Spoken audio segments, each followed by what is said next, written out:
Good turnaround Tuesday, Warriors. How's everyone doing? I hope you're able to navigate ISM yesterday. Hi, AJ. Alexander, how are you? Bran? Mike? I came in. Ryan. So the crew is here.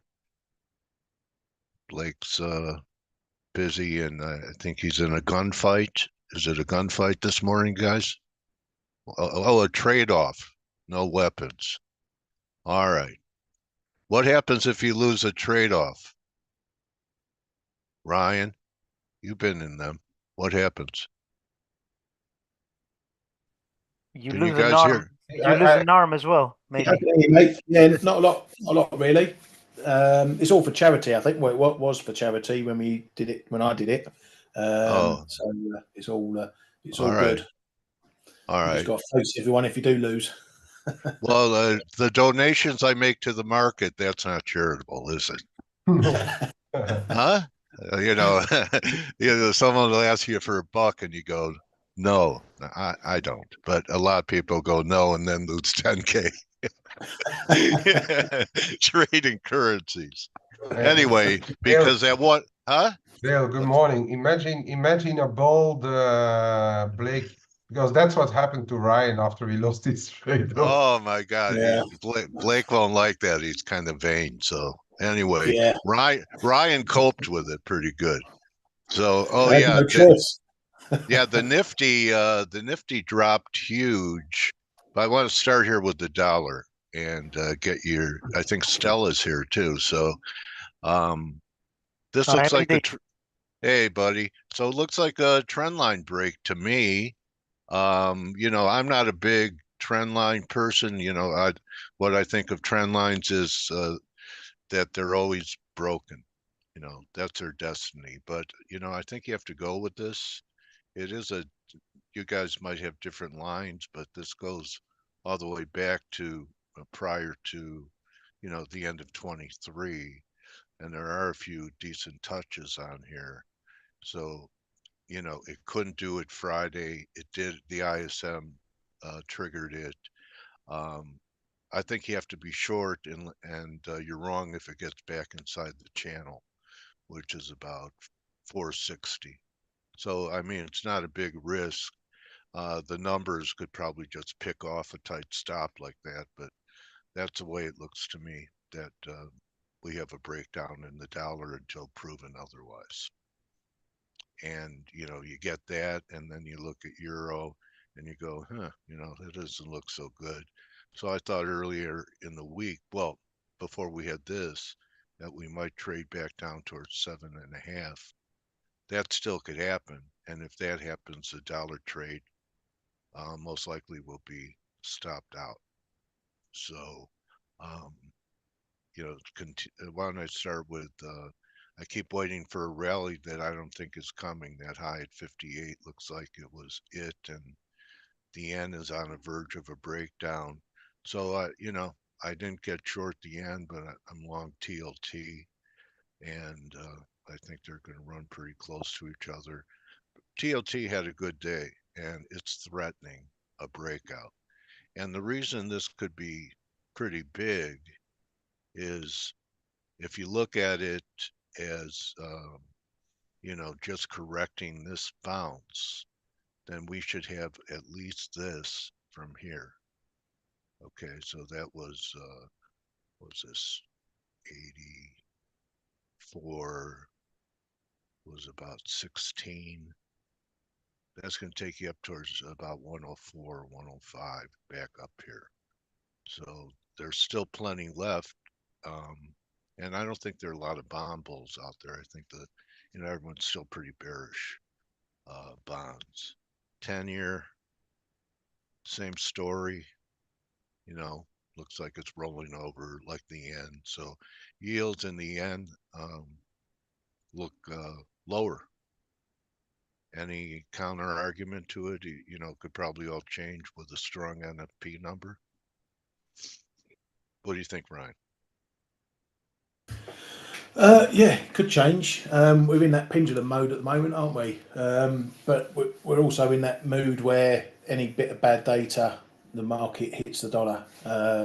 It really wants to know when these Fed cuts are coming, even when the evidence suggests that they may not be coming. The ISM yesterday, that was the second month of contraction.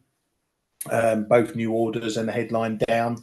We saw a bit of reversal in the employment and prices numbers, but that's 2 months now of slowing manufacturing activity, and the market is smelling problems, or those little yellow flags waving. But it's not wholesale dumping the buck yet, but no. But every time you get a rally, it gets hit. Yeah, and it builds to a crescendo. I've seen that where it's drip, drip, drip, and then all at once. You have that one day where, people just jump all over it. I think 102 is viable in the Dixie. But actually, I think it's a bigger trade than that. And, I'll ask you guys about this, but if you here's how some of the bears come up with their targets. Okay, so if we just take it from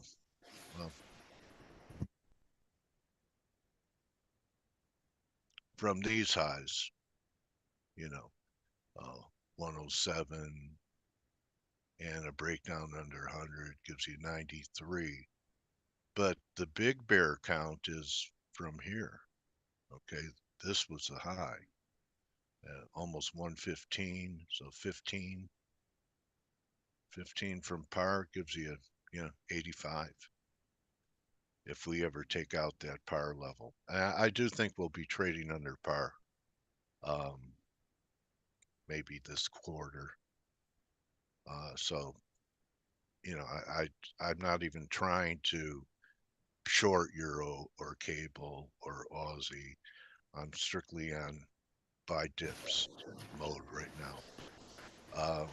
Stel, what do you think? Your big, your macro charts in dollar, are they giving warning signs? Not yet. Let me take the screen for a bit, and I'll show you my views. What's your credit card number? Right.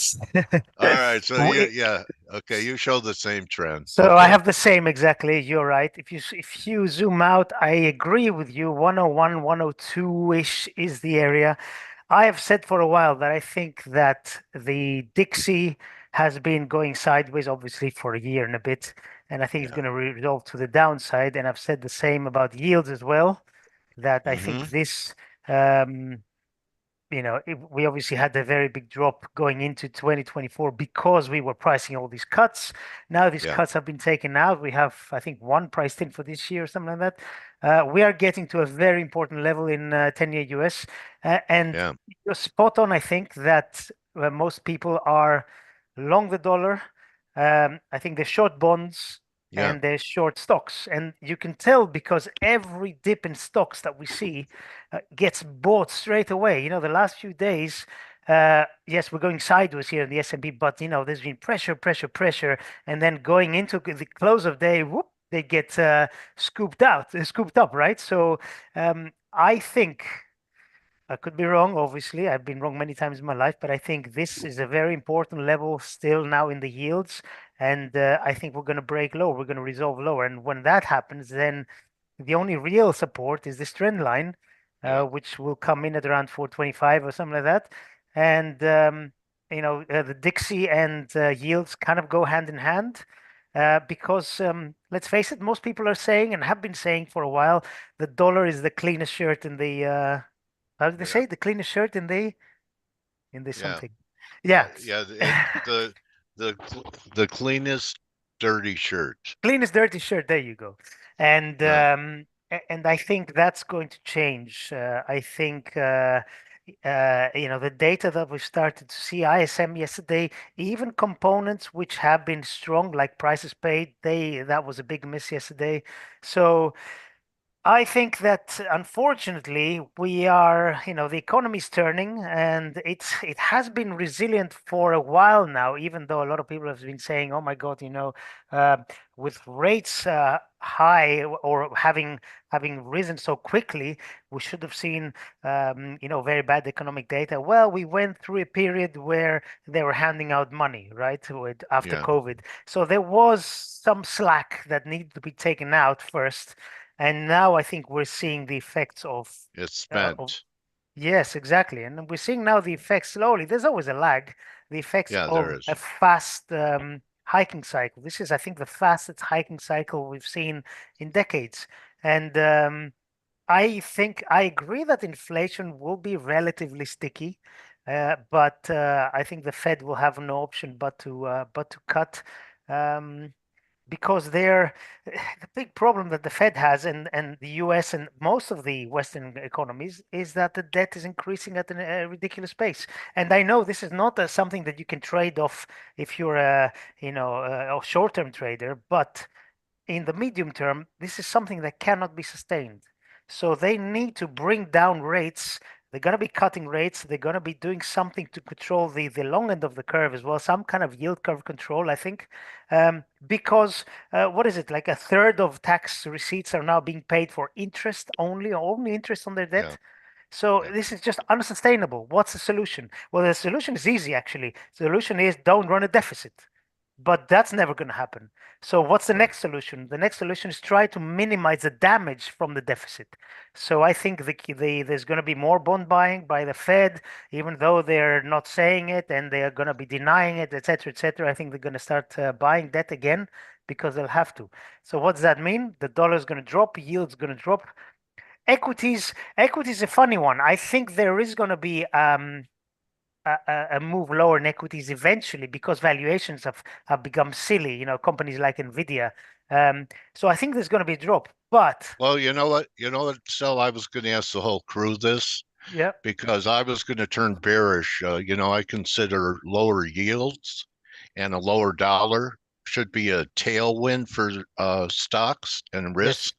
And now there have been 2 days. There was one day last week, yields were down, dollar down, and I think it was Thursday when S&Ps got slaughtered. And then we had another day like that yesterday, and I know Nasdaq closed higher, and the market fought its way back, yeah, but it didn't have the kind of impact I thought it would have. I mean, maybe it's delayed, and I do think that bonds are going to rally TLT back over 100. Um, it's hard for me to envision, at least initially, the market not celebrating lower yeah. yields, I, right? I agree with you 100%. The problem we have now is that everybody's looking for opportunities to sell equities. And as long as that's the case, we cannot go lower, not significantly lower. So I think you're right. I think we're going to see a kind of support from lower yields and lower dollar. I think S&P could get to 5,500. Okay. That's there's still I mean, I speak to a lot of people and there's still FOMO. They're saying, "Oh my God, no, Yeah. look at these guys making all this money on IT, on tech stocks and on AI stocks. I want in and this and that." I think there's going to be one final leg. The Yeah. majority of retail has to not be short. They have to be long for us to then have a dip. The question then is, how far do we dip? I think 4,800 in the S&P is a Yeah. good first target, but I struggle to see how we're going to go a lot lower from there because the market knows that in the long run, equities are going higher because inflation. There's no way Yeah. you can get around that. If you go to a weekly chart, I mean, this is just a supremely bullish chart any way you look at it. Yes, there have been drawdowns. Look at this COVID one straight away, then another one straight away. So the market's conditioned to know that every dip will eventually be bought. So how far down do we go? That's the billion-dollar question, right? So I Yeah. think 4,800 is the first target when things become bearish. Could we go lower? Of course we could, especially if there's any kind of major crisis, like, okay, we had COVID, which was, I think, a one-off. But if we get any kind of banking crisis Yeah. again, yes, we could go lower. We could go towards 4,200. But really, after that, I find it impossible to, almost Is that impossible. is that your number one candidate for the pin that pops a bubble as banking problems, something in the financial system breaking? I think so. Yes, I think so. Okay. And I think that's going to be the trigger for the Fed to start buying bonds again. Okay.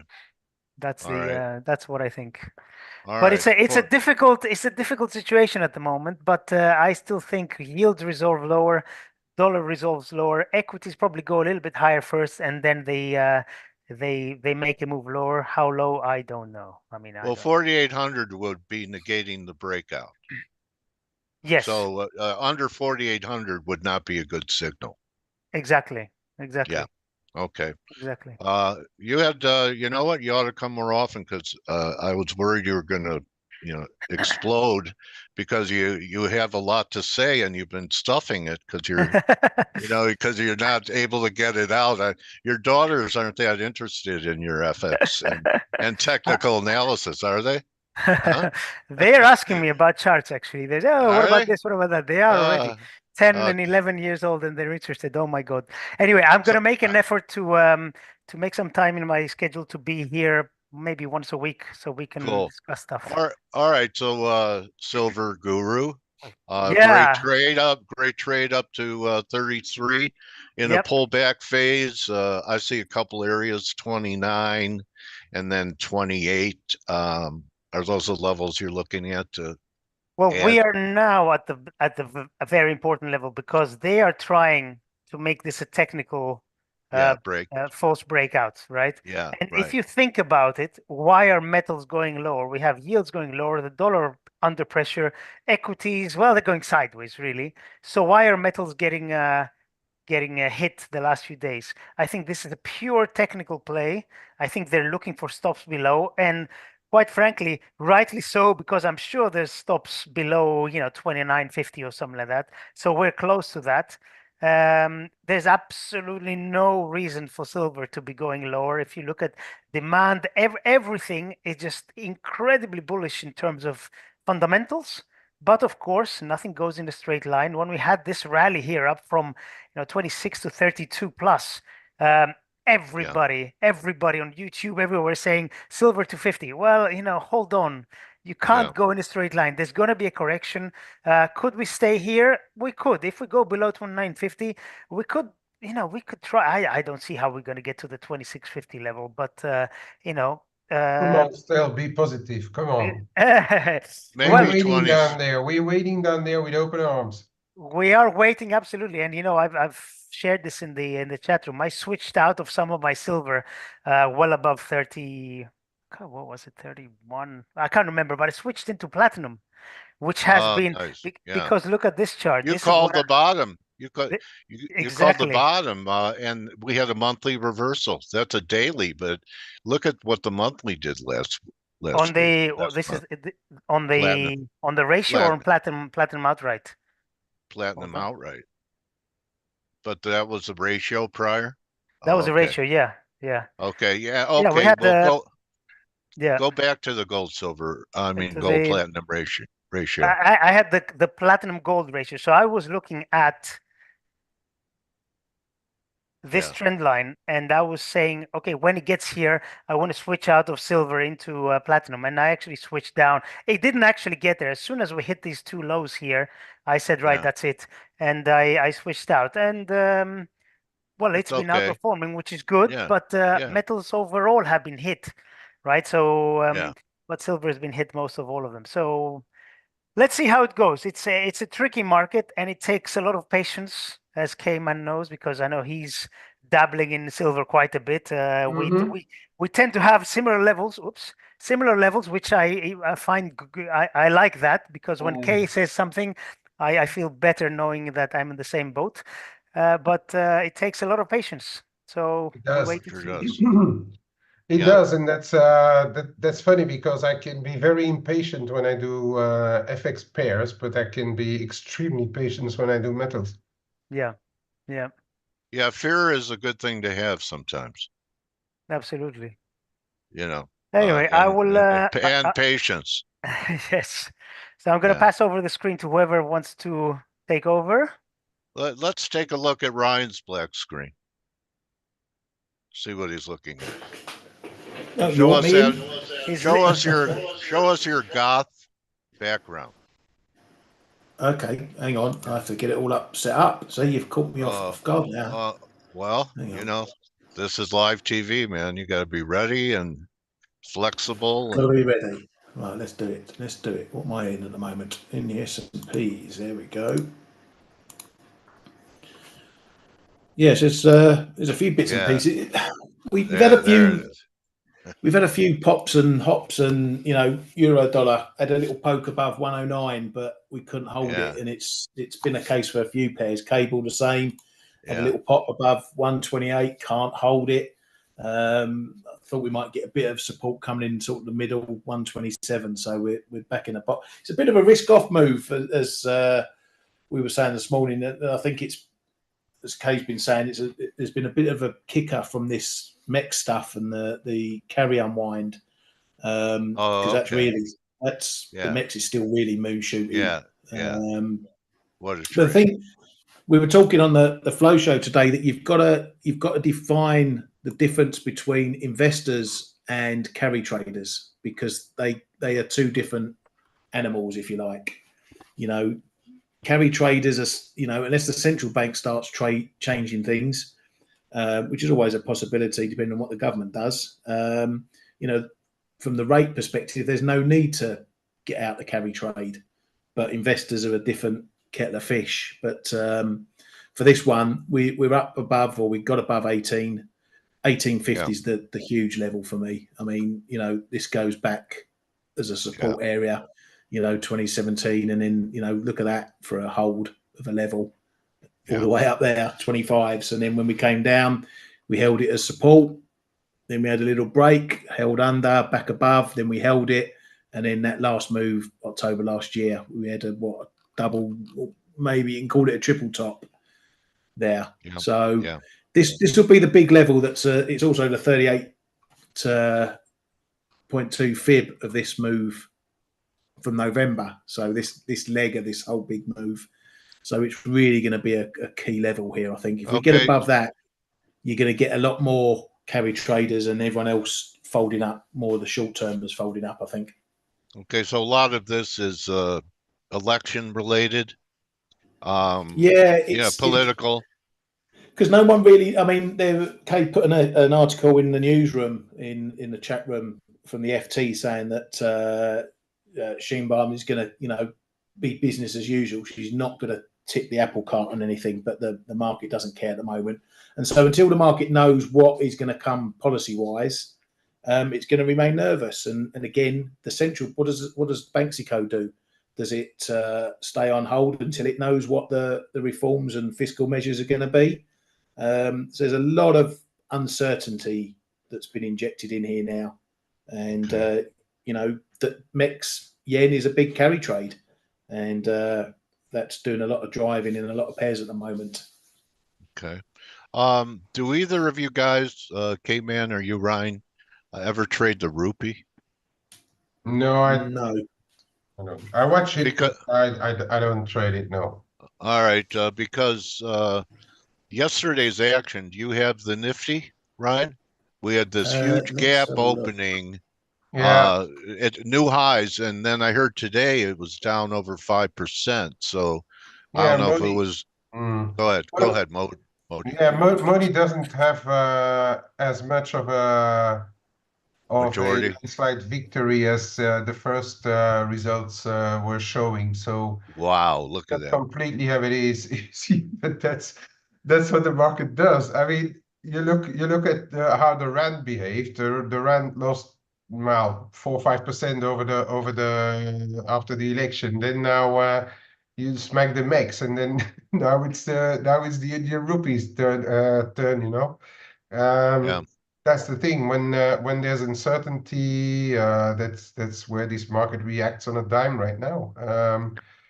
But yeah, that was a bit of the reaction today when those articles started to roll in. All of a sudden, the Nifty got absolutely hammered. Yeah, I mean, it didn't show up in currency, but the market, that's a key reversal if I've ever seen one. It's probably going to turn out to be so Mandy's reminding us about how the Dow dropped when Trump was elected initially. And then I forgot who it was, maybe Carl Icahn or someone was at the party and they were limit down, and that was it. Was up and away after that. Yeah, get So the yeah, punch protection team in place, yeah, I thought it was his buddies, of course. you know.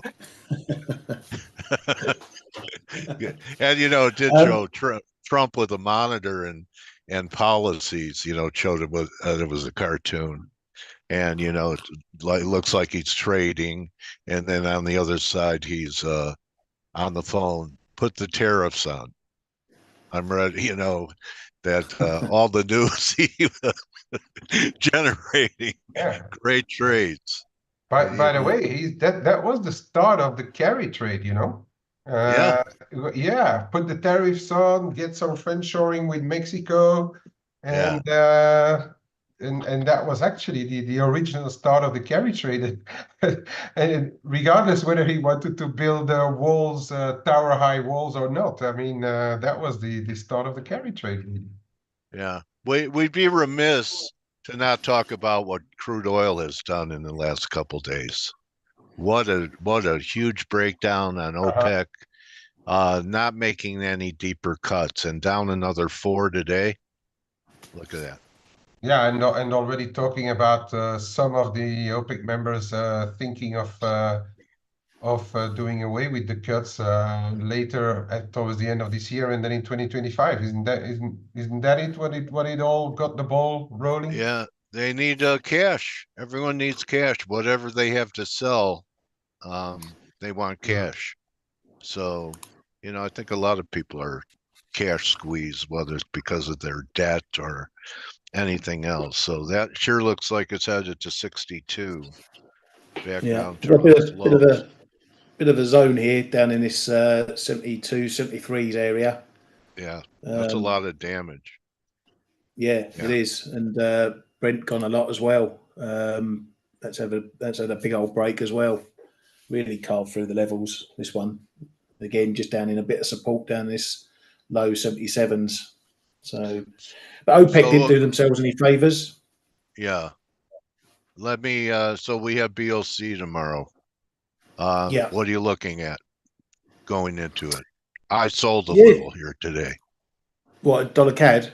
Yeah, Yeah, it's I'm looking because I think this is a bit on the oil bus as well. It's jumped on. That correlation's been really weak of late. yeah, But it seems there's a mix of things. There's probably some BOC factor in there, and all this other stuff going on today. But yeah, we've just tapped close to the big figure. I think if I see it over the BOC up in the high 38. 137s, Okay. 138s, I might think about a short just to play the range, unless they're really really dovish. If they cut and say there's three more cuts to come, then I'll leave it alone. But if it's just a one cut and a pause, and we get up there, I might have a little give it a little knock on the Yeah, head. it does feel like they want to squeeze shorts because yesterday when the dollar was getting hit, Canada held up, which I thought it Yeah, would have given way yesterday. So now with the dollar up a little, it's trying to make some hay. So yeah. yeah, when will we get that news? Tomorrow during Face? After No, 2 hour and a half after face. Okay, I'm going to call the BOC, see if they could move it, because if you want if Tell you us want first. if you want huh? somebody to talk hawkish, call the vice governor then. Call Rogers. Don't All call right, Stephens. Call all Rogers. right. Well, it should be interesting. I mean, it's a lot of sideways action for a year and a half, so it's going to resolve one way or the other, maybe both ways. But Yeah. Stiff, anyway, go ahead. Stiff and Rogers. That's a joke people in the UK will get. All right, listen, everyone.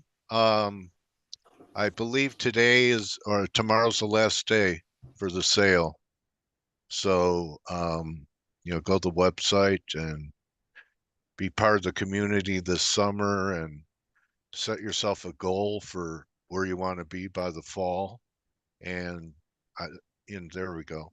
And buy one, get one free, that's a good deal too. So just to give you a taste of it, and you'll be a better trader by the fall, not just by signing up, but by spending time in the chat rooms with these guys. You're going to learn a lot, and you're going to see plenty of good ideas. Don't take them until you understand them, but you'll see how trades are formulated and risk reward ratios and what these guys are looking for. And, you know, when Blake says when it comes down, it's going to come down, I don't know when there'll be another promo.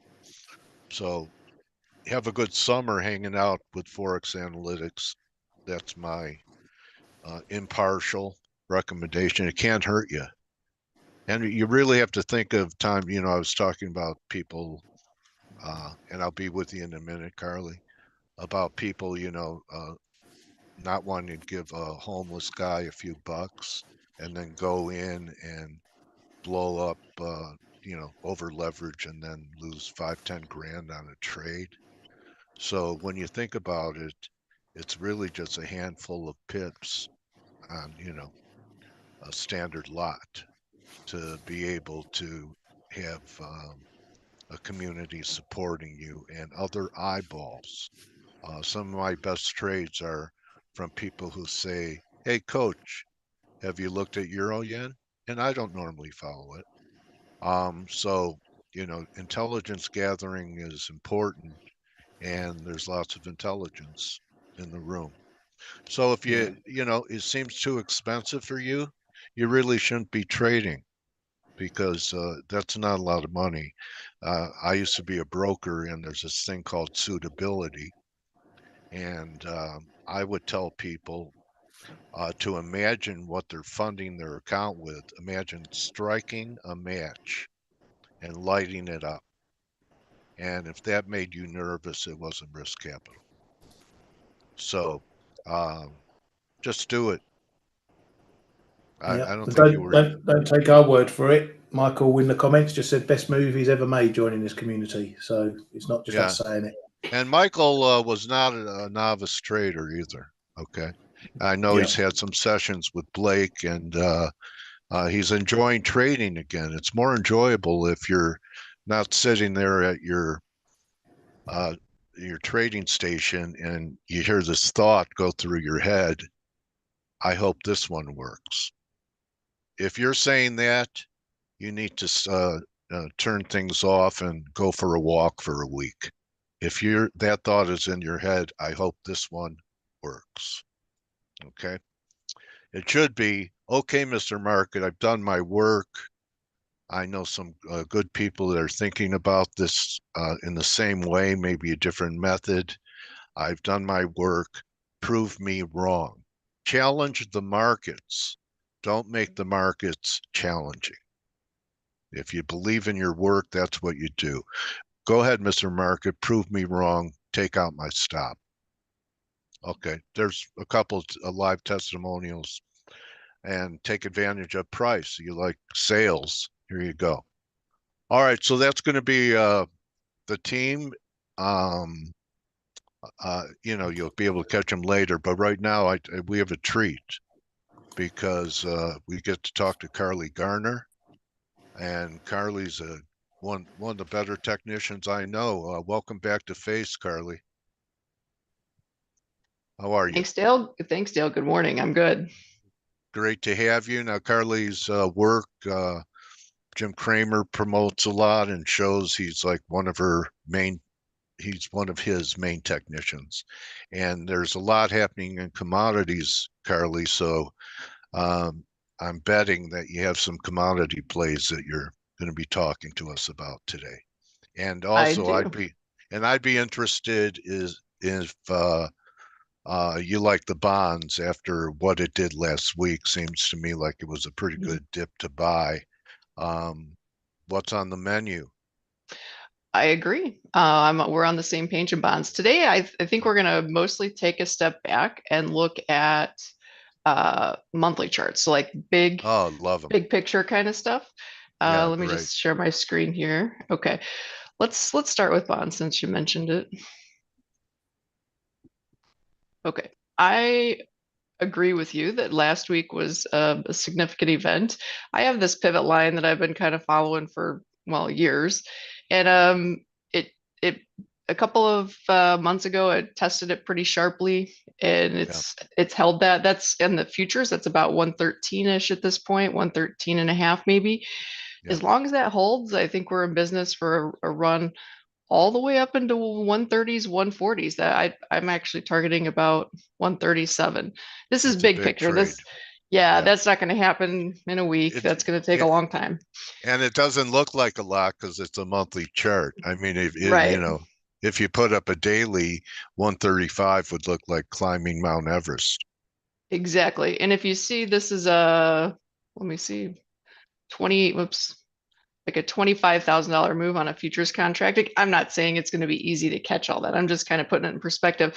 And it does look, actually, even with that, it kind of looks moderate or even small if you look at the volatility we've had in the last few years. But look at where we came from. This is a more normal market environment before the Fed got involved.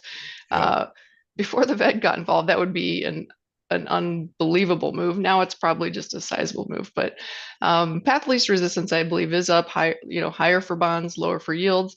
10-year note has kind of a similar chart. This one's real messy. It's hard to see on this screen. There's a lot going on there, but it's the same idea. The major trend lines and pivot lines have held, and we're most likely going to see lower yields, higher treasuries. So I agree with you. Okay. Nice look. How are you approaching it, with options or futures or what? What's the strategy?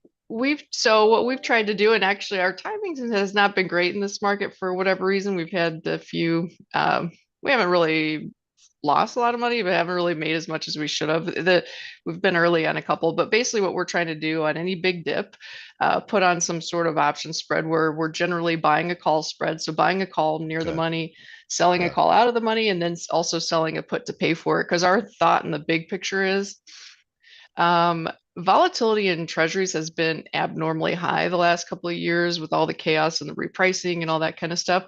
But I'm old enough to know that bonds are usually a very boring market. Usually there's just nothing going on there. And so I think the option vol is going to continue to kind of suck in and get cheaper. So we're not scared to sell puts to pay for call spreads that we buy, as long as we do it on a dip. And so that's kind of how we've been approaching it. So, near those lows, I don't know, what was it, a month ago? I have a stock trader buddy of mine that I work with who, and TLT was down. It was down. And he goes, Coach, they're selling puts. They just keep selling puts. I go, the market's down. TLT's down. And they kept selling puts, and it did mark the low. Do you pay attention to option streams when you're looking at sweeps? They call them sweeps when there's good size. We don't I glance at it. I don't pay a lot of attention. Usually when I see real big option trades, I actually want to fade them. Yeah, right. Okay. So usually when I see everybody doing the same thing, that's usually what I'm thinking the other way. No, it doesn't always work, but okay. Anyway, that was a tell. We were making lows, and there was huge put selling. And usually, when it comes to selling options, that's not the public selling options. Oh no, yeah, usually. Well, the interesting thing is, because I'm a broker, so I get I see a lot of talk to retail traders. I see a lot of what's going on, and to be honest, option selling has started to really creep into the retail space pretty largely. A lot of brokerages on the future side of things, brokerages don't want anything to do with it. They don't want anyone selling options because it's a lot more work to manage risk. We do it. We're rare. We kind of specialize in that type of account. But what worries me is I'm seeing a lot of retail traders that I don't believe they fully understand the risks. I think they're just doing it because their friends are doing it, and it's kind of become, caught fire, and they're selling puts in the S&P, and that to me makes me very, very nervous. They're selling puts, and they're selling vol, and they're selling vol. Yes, but in the S&P, so they're just doing it across the board, which we all know how that works. I'm going to pull up a monthly chart. In the S&P, stock markets almost always go up, So if you're selling puts, just blindly. Right. It's going to work most of the time. But the problem is, I Except don't that think one time. Yeah, I don't think these people, I think it's the strategy is growing too big for the space in that. I don't think that all the people doing it really fully understand what's going to happen if the market goes into correction mode. I mean, even if you look at this correction in 2020, which was massive, Yeah, COVID, yeah. it looks like a blip on the screen. So they're not, that's not on their radar. That could, I mean, that's going to blow up the whole thing. So I have that I'm line concerned. going back to those Yeah. 3 lows. You know what formation you have here? What do you? Megaphone. Oh, yeah, yes. It's a megaphone. So you get higher high. It's one of the toughest formations to trade because people get bullish as you make new highs and bearish as you make new lows, but those are actually turning points. So look at where Carly's megaphone comes in, bottom black line. Yeah, you don't want to look at that. I don't think that we're going to see that price, but I just put it out there so that people understand nothing is impossible. And I've tried to get put in people's heads that, I've lived through the financial crisis, been there, done that. Risk comes really, really fast. And I'm seeing some things today that we saw prior to the financial crisis. For example, your previous guest was talking about the yen carry trade. I remember that was the big hoopla right before everything melted down. Right, we're seeing the yen carry trade. We're seeing people selling puts that I don't think they understand the risk. We're seeing leveraged ETFs. There are a lot of retail traders I talk to every day that are loading their boat, not risk capital, life savings in leveraged Nvidia stock. If something ignites, that's just gonna, it's gonna be fuel to the fire. A couple of weeks ago, Helene Meisner, do you know who she is? Helene? Mm-hmm. I do. I think she writes for The Street. She does, yep. She said the trend Mm-hmm. we hadn't had a reading in the trend like that. I think it was 2 weeks ago, before we started turning around, in 30 years. So anytime I hear something that hasn't happened in 30 years, it's pretty significant. Yeah. So that is another sign. So we'll see. You think I mean, we're not that far from 54 to 54.50. No, we're right there. It's a layup. Isn't it a layup from here? Well, I mean, we don't know till we know. And the election cycle is going to be very interesting. But me personally, and I could be making, biggest mistake of my life, but I've gone almost all treasuries in my across the board. Savings accounts, retirement accounts. That's probably stupid. Most people should not even try to do that. But I'm sitting here thinking 4 or 5% risk free, get paid while I wait and see what happens, because this is going to be really scary. And if you see these blue lines, the blue lines are what I expect to be like a normal market trajectory. And we're basically trading out of bounds in this market. And we have been for a long, long time.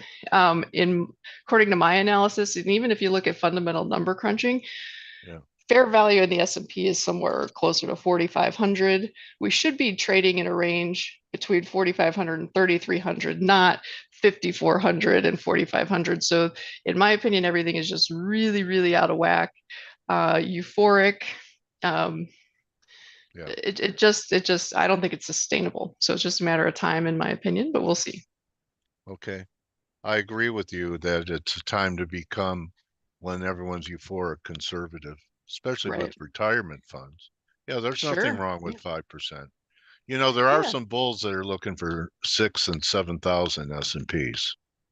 I've seen that. I've heard about the melt up, and I finally concluded, look, if I miss it, I miss it. I'm not going to lose any sleep. I'm just going to relax, because I was young during the financial crisis, but I do remember the just the pain and the peril that I felt, and I'll never forget that feeling again. And I don't ever want to be there again. Because I live in Vegas, and I was holding 2 houses. I thought I was rich at the time. I wasn't, but you know how kids are. You think you're rich. I had money in the markets. I had 2 houses, and Houses dropped 80% here. I had them paid off, so it's not like it was the bank's money. I had my stocks were tanking. I mean, it was an awful feeling. I never want to put myself in that position again. So I've kind of learned from that, and you roll the dice and see what happens. So what a great person to work with that has experienced a kick in the teeth. And I'd say that there are a lot of traders that don't even really remember COVID because it came and went in 2 months. The It was damage. so fast. Yeah, it was so fast. But you didn't So really feel the pain there. Yeah. It yeah, happened. You just didn't feel it much. I felt if I was going to buy puts or, Oh, I right. saw that and I wasn't there. And anyway, but a lot of young people have not lived through any kind of bear stage and risk. No. So No, and I'll just one last thing, and then we can move on to something else. But I'm getting a lot of comments like on Twitter and emails, and people are getting very, very upset because I mentioned living, being debt free, paying off your house, and the young kids are very, very, very upset that anyone would pay off their mortgage, 3 to 5% mortgage when they could make 20% in the market. So this kind of mindset really, it really makes me wonder. I remember in 2006, people were trying to sell me on taking home equity lines to get equity out of my house and then putting it in the market. And it's the same kind of stuff going on today. So we'll see, but I'm nervous. People are doing that. They're tapping that equity and risking it in stocks like Hood. Correct. Yeah. And nothing good can come from this. Yeah. Nothing good can come from this. A veteran. Okay. Yeah. Okay. All right. Oil. So this is oil, and oil, I'll be the first to admit I was looking for oil on this rally. I thought we were going to make our way to 100. It obviously didn't happen. Jury's still out on whether or not okay, so I'm going to say a couple things here. There's a lot of reasons for oil to go up. Fundamental reasons. Seasonals are relatively supportive, stable. Speculators are not sitting on large positions. In fact, they're kind of only mildly long, and speculators in crude oil are perpetually long. So what that means is basically there's a lot of buying power on the sidelines. So if oil prices do stabilize, there's plenty of money that can come back in and push prices up. Obviously, we have Middle East, all those sorts of stories. But the one thing that the fly in the ointment is going to trump everything else, and that's recession or lack of demand. And that's the one thing that actually I think is a real risk. So we'll see what prices do with 72. 72 is going to be, we'll say between 71 and 73, we'll say. This is a trend line that dates back to 2015, and it did break it once during COVID, but I don't let that, COVID was COVID. It's kind of an outlier. Had we not had COVID, we probably would have held here. And so here we are. This is the big test. If it breaks below 71-ish, that's really just not good news for anyone that's bullish oil. We probably drop $10 immediately, maybe even in a day. So be aware of that. If we do hold, which seasonally we should, it's all going to really depend on, in my opinion, it really depends on if the stock market continues to grind higher. If it stabilizes and goes higher, oil will follow. If it doesn't, the stock market's going to pull everything else down. And when I mean everything, I mean everything. Everything will become correlated. Everyone's going to hit the sell button on everything at the same time, and it's all just going to become a vacuum. So we're on the cusp, and we'll see. The next couple of weeks are going to be pretty interesting. I showed a trend break in the dollar. Your dollar calls have been pretty good. You have a view? Yeah, let's pull up the dollar. And what you were talking about crude, and I keep thinking about, I think you liked nat gas last time, and we rallied to $3 before this recent pullback. It looked pretty good. But go ahead. What do you see? I'll look at nat gas in a minute. So this is the dollar. This is my big monthly chart. We've been just going nowhere, obviously, for a while. And you can see the Bollinger Bands, which is basically a measure of volatility. Standard deviations are sucking in and becoming very, very tight. So that's probably a sign that we're most likely going to, sooner rather than later, get a break one direction or the other. It's not going to stay quiet for long. That's not how markets work. Yeah, right. But I really don't have, we're right in the middle of the lines that I've plotted here as far as our trading range, and we've stayed in there. So what it does in the next week or so, I don't know. But the big picture, I'm bearish. Any rally up to 107-ish in that ballpark, I'd say is a good sell, because I think the overall picture is dollar probably is too expensive and it probably needs to come down. I mean, in the overall scheme of things, dollars spends a lot more time, 90 to 100, not 100 to 110. So I do think we're probably going to be bears up here. But other than that, I mean, what it does from 104 is it's hard to say. Looks like a bear flag from 115 to par, and we've moved sideways since. So yeah, I can see that. So a break under 100 would measure 85. Yeah. My line comes in around 91, and then if it breaks that, we're probably looking down here in 85s. I agree 100%. And I think that will happen. The problem is this is hard on my analysis. It's hard to say, when maybe we do this for another year before we break. I don't know. No way. I don't think so either, but let me show you. Actually, while we're talking about currencies, I do have my eye on the yen. We've been buying calls in the yen, and we got a little more aggressive a few weeks ago. We suggest our clients buy futures and then buy a put underneath it, just in case, these markets have been breaking a lot of rules. So we wanted to have some sort of protection just in case the yen goes to zero, because who knows what the heck is going to happen in these markets.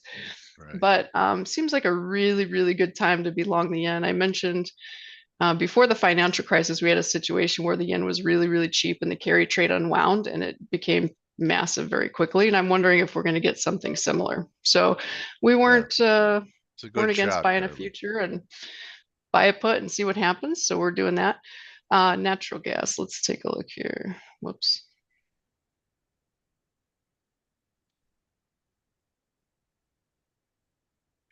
That was a nice. Okay. Oh, you want to got back to 3. Yeah, we got. Yeah, we can. This is the daily chart, just so you have the picture.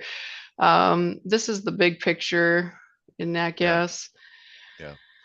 I think we're going into a period of this right here. What we did from roughly 2010 to 2020, a decade. We basically we basically spent, the highs were in the 4s, mid 4s, and that was temporary, and the lows were in the 2s. I think we're basically going to be trading 2 to 4 for a while now.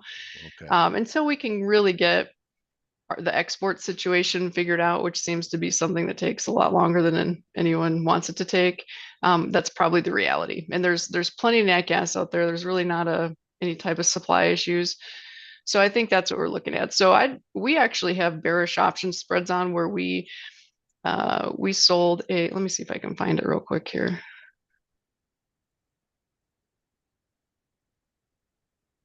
So Carly specializes in options positions on futures.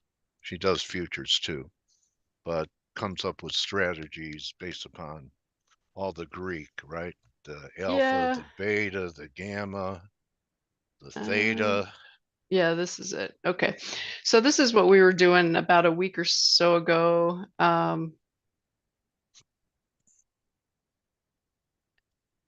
Yeah. Okay.